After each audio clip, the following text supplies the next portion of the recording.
Drama serial गुलाम बादशाह सुंदरी की next episode बहुत ही ज़्यादा इंटरेस्टिंग बनने वाली है, क्योंकि आने वाली एपिसोड में अब गुलाम आशिक अली और सुंदरी को लेकर सुंदरगढ़ पहुंच जाएंगे। और जैसे ही वो इसकी लाश को लेकर दाजी के पास पहुंचेगा तो दाजी भी कहेगा कि ये लाश किसकी है और मैं नहीं जानता, जहां पर गुलाम सारी की सारी सच्चाई बताएगा और कहेगा कि इसने कहा था कि मैं इसकी बेटी और इसकी लाश को सुंदरगढ़ ले जाऊं और इसने ये एक तोहफा भी दिया है। जिसके बाद दाजी कहते हैं कि मैं इसको नहीं जानता, ये पता नहीं कौन है और कौन नहीं, और हाँ मुझे इतना पता है कि इसने मेरे घर से बहुत मेरी इंपॉर्टेंट चीज़ की डकैती की थी और मैं इसको माफ़ करने वाला नहीं हूँ। मेरी यहाँ की ज़मीन की खाक भी इसके ऊपर ना जाए, जैसा ये गलीज़ इंसान था। जिसके बाद सुंदरी बहुत ज़्यादा इसकी बातों पर रोती है।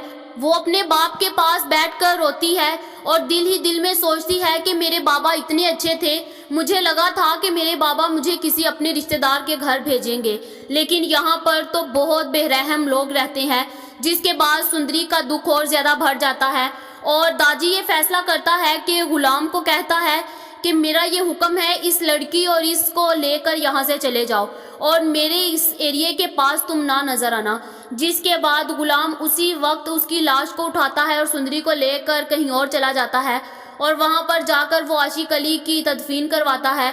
और फिर सुंदरी कहती है कि अब मैं कहाँ पर जाऊँगी, मुझे मेरे बाबा मुझे अकेला छोड़ गए, अब मैं कैसे रहूँगी। जिसके बाद उसी वक्त गुलाम अपनी माँ के पास जाता है और जाकर लाजो से कहता है कि लाजो माँ आप इसके बारे में कुछ जानती हैं। जिसके बाद लाजो कहती है कि नहीं। लाजो दिल ही दिल में सोचती है कि खुदा हुस्न तो दे देता है, लेकिन किस्मत और नसीब तो किसी एक को ही मिलते हैं।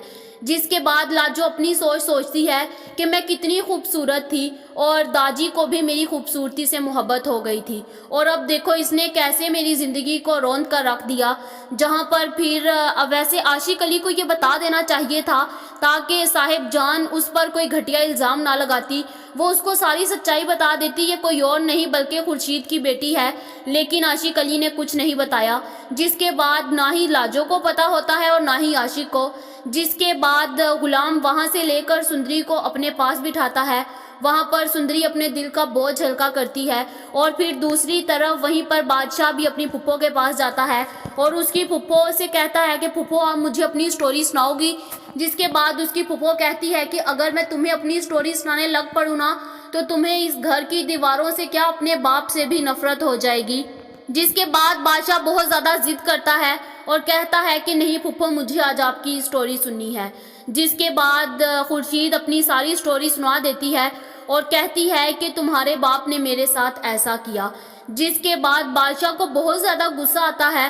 बादशाह वहाँ से उठकर जैसे ही जाने लगता है तो उसकी पॉकेट से एक पायल गिर जाती है। जिसके बाद खुर्शीद वो पायल देखती है तो उसे याद आता है कि ये पायल तो मेरी थी, और वो कहती है कि ये पायल तुम्हारे पास कहाँ से आई। जिसके बाद बादशाह कहता है कि ये तो उस लड़की की है। जिसके बाद बादशाह हैरान होता है उस लड़की का आपसे क्या ताल्लुक। जिसके बाद खुर्शीद फिर उसको सारी सच्चाई बताती है, कहती है कि वो कोई और नहीं बल्कि ये मेरी पायल आशिक अली के पास थी और वो मेरी बेटी ही है। जिसके बाद खुर्शीद को पता चल जाता है कि ये उसी की बेटी है। जिसके बाद फिर सबको ये पता चल जाता है कि ये कोई और नहीं बल्कि खुर्शीद की बेटी है। जहाँ पर फिर बादशाह कहता है कि गुलाम तो इसकी लाश को लेकर और आपकी बेटी को लेकर कहीं और चला गया है, क्योंकि दाजी ने उसको यहाँ पर जगह नहीं दी। जिसके बाद खुर्शीद कहती है कि अभी तुम गुलाम को कॉल करो। बादशाह उसी वक्त गुलाम को कॉल करके बताता है और फिर गुलाम से कहता है कि खुर्शीद फुप्पो इनकी माँ है।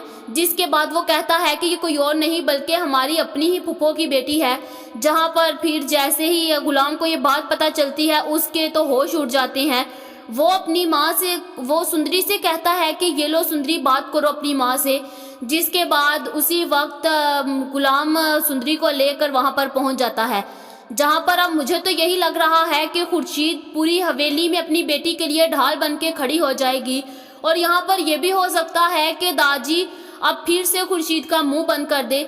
जिस तरह पहले उसने उसकी मोहब्बत को खींचा था अब इसी तरह वो इसको इसकी बेटी से अलग कर दे।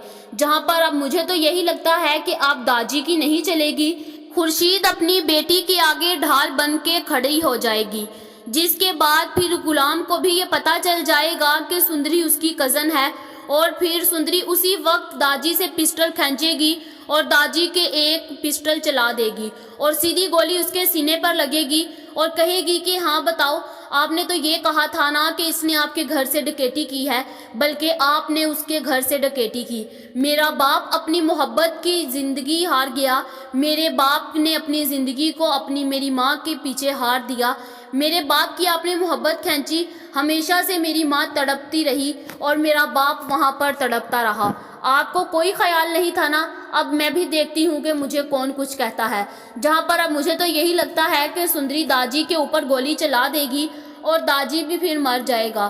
یہاں پر یہ بھی ہو سکتا ہے کہ اب داجی بچ سکے اور پھر وہ سندری اور غلام کو اپنے گھر سے نکال دے، اور یہاں پر یہ بھی ہو سکتا ہے کہ داجی اب بچے ہی نہ۔ اب کیا سندری اور غلام کی آپس میں شادی ہو جائے گی؟ کیا غلام کی محبت جیتے گی یا پھر بادشاہ کی محبت جیتے گی؟ آپ لوگوں کا اس بارے میں کیا خیال ہے؟ کمنٹ کر کے ضرور بتائیں۔ ایسی اور ویڈیوز دیکھنے کے لیے ہمارے چینل کو سبسکرائب کرنا مت بھولیے گا۔